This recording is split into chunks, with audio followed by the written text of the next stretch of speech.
நம்ம எல்லாருக்குமே சில ஆசைகள், சில கனவுகள், சில நல்ல விஷயங்கள் நடக்கணுன்ற விருப்பங்கள் எல்லாமே இருக்கும். ஆனா அது எப்ப நிறைவேறும் தான் காத்துக்கிட்டே இருப்போம். வேதம் சொல்கிறது, சீயோனின் சிறையிருப்பை கர்த்தர் திருப்பும் போது சொப்பனம் காண்கிறவர்கள் போல இருந்தோம். எஸ், நம்முடைய சிறையிருப்புகள், நம்முடைய பிரச்சனைகள் நீங்கும் போது நமக்கு அது எப்படி இருக்கும்னா, நம்ம பார்க்கறது கனவா நனவா, ஏன் பிரச்சனை தான் நீங்கிடுச்சா, இப்படிப்பட்ட இவ்வளோ பெரிய தடை தான் மாறிச்சான்னு சொல்லி நம்ம ஆச்சரியப்படும் விதமாக இருக்கும்.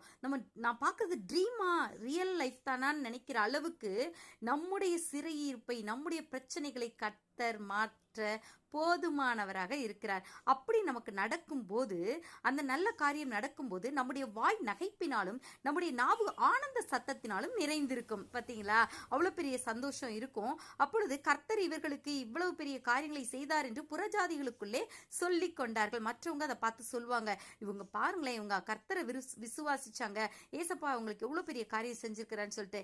கர்த்தர் நமக்கு பெரிய காரியங்களை செய்தார், இது நிமித்தம் நாம் மகிழ்ந்திருக்கிறோம். எஸ், நம்ம எதிர்பார்க்க முடியாத காரியங்கள், என் வாழ்க்கையில் இதெல்லாம் நடக்காதுன்னு நினைக்கிற காரியங்களை கூட கர்த்தர் சூப்பரா அசால்ட்டா செஞ்சுட்டே இருப்பாரு. இதுக்கு நம்ம செய்ய வேண்டிய ஒரே ஒரு விஷயம் இருக்குங்க. என்னன்னா, கண்ணீரோட விதைக்கிறவர்கள் கம்பீரத்தோட அறுப்பார்கள். நீங்க கண்ணீரின் பாதையில் இருக்கலாம், கண்ணீரான சூழ்நிலையில இருக்கலாம். இப்போ நீங்க நாம செய்ய வேண்டியது வேத வசனத்தை விதைக்க வேண்டும். கர்த்தர் என் கண்ணீரை துடைப்பார், என் முகத்தில் இருக்கிற கண்ணீரை எல்லாம் துடைத்து போட்டு என்னுடைய சூழ்நிலைகள்லாம் நன்மையாய் மாற்றுவார்னு சொல்லிட்டு விசுவாச வார்த்தைகளை, கர்த்தர் சொல்லுகிற வார்த்தைகளை நீங்க விதைக்க வேண்டும். இந்த கண்ணீரோட விதைக்கும் போதுதான் கம்பீரத்தோடு அறுக்க முடியும். அள்ளித்தூவும் விதைகளை சுமந்து கொண்டு அள்ளித்தூவும் விதையை சுமக்கிறவன் அழுது கொண்டு போகிறான். அந்த மூட்டையை தூக்கிட்டு போகும்போதே, அந்த விதை தானியத்தை தூக்கிட்டு போகும்போதே அழுதுகிட்டே போவான், இவ்வளவும் மண்ணுக்குள்ள போதேன்னு சொல்லிட்டு.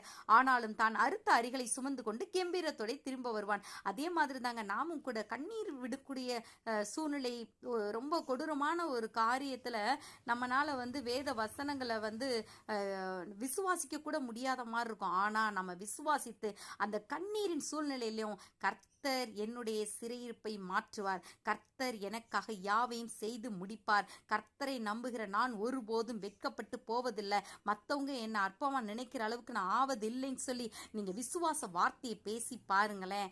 ஆமென். என்ன நடக்கும்னா, கம்பீரமாய் அறுவடை செய்வோம். தேவனுடைய வார்த்தைகள் ஒன்று கூட வெறுமையை திரும்ப வராது. அது சொன்ன காரியத்தை செய்துட்டு தான் திரும்ப வரும். சோ, அள்ளித்தூவும் விதையை சுமக்கிறவன் அழுது கொண்டு போகிறது போல நீங்க இருக்கலாம்.